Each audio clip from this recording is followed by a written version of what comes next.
Hello YouTube family, welcome back to my channel. তো আজকে আমি আবার চলেছি ঈশানী শ্মশানী কালীতলার মাঠে ফুটবল ম্যাচ দেখতে। তো আজকের ম্যাচটা ছিল মেমারি ভার্সেস নারায়ণপুর।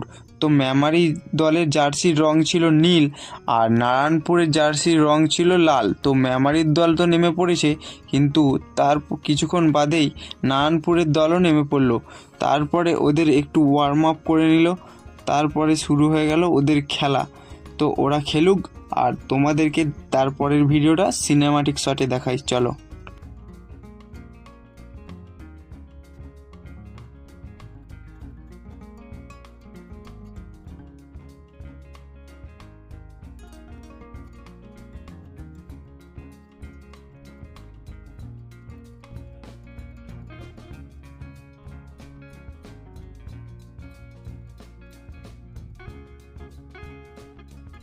তো খেলা